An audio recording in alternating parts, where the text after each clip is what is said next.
A man died suddenly. Then his email account started sending messages. Most digital accounts go silent when someone dies. Emails stop. Messages freeze in time. The digital echo of a person fades away. But in 2011, a dead man's inbox didn't go quiet. It woke up. It started sending messages to the people he left behind. This is the unsettling digital mystery of Jack Froese. Jack Froese was 32 years old, living in Dunmore, Pennsylvania. By all accounts, he was healthy, active, and full of life. Then, in June of 2011, he died suddenly from a cardiac arrhythmia.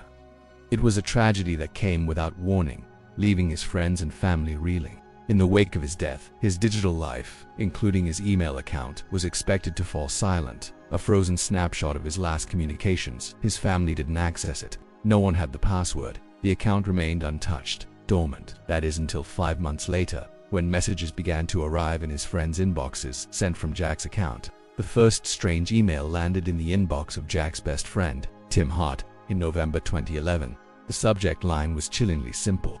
"I'm watching." The body of the message was just as brief and cryptic. It said, "Did you hear me? I'm at your house. Clean your effing attic." To anyone else, this would sound like a bizarre, nonsensical prank. But to Tim, it meant something deeply personal. It was a reference to a private conversation he'd had with Jack shortly before he died. The significance of the attic message was that almost no one else could have known about that conversation. Just before Jack passed away, he and Tim had been alone in Tim's house, hanging out in the attic. They were talking about what Tim should do with the space, making plans, sharing ideas. It was a private moment between best friends, not something they ever posted online or talked about with others. The email didn't just mention the attic. It used the same playful, teasing language Jack would have used. For Tim, the message was impossible to ignore. It felt like Jack was speaking directly to him from somewhere beyond. And this was only the beginning. Soon after Tim Hart received his email, other messages started to appear.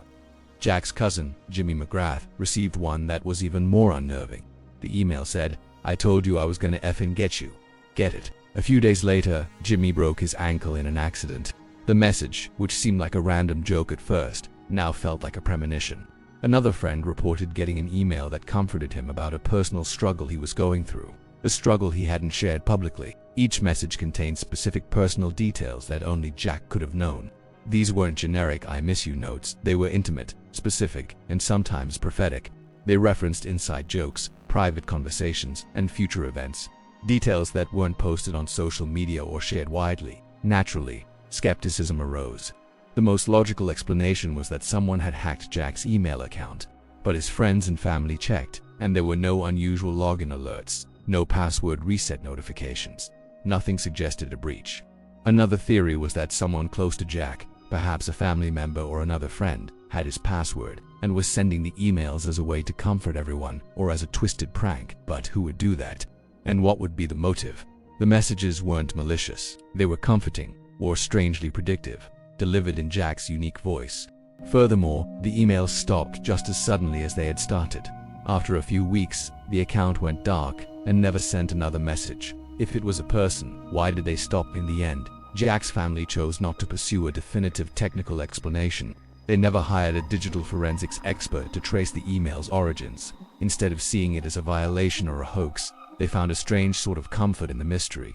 Tim Hart later said in an interview that he didn't really care if it was a hacker or a ghost. He said, "I'm a skeptic, but I took it as Jack." The emails felt like a final goodbye, a last laugh, a way for Jack to let them know he was still around. For them, the meaning they derived from the messages was more important than uncovering the truth. And then, the account went silent forever, leaving only the question behind, whether it was a technical glitch, an elaborate and compassionate intrusion, or something that defies our current understanding of the digital world. The emails were real. The timing was real. The personal knowledge they contained was real. And to this day, no explanation has ever fully closed the case of Jack Froese's posthumous emails. It remains another documented anomaly, a ghost in the machine. More signals soon. Thank you for watching.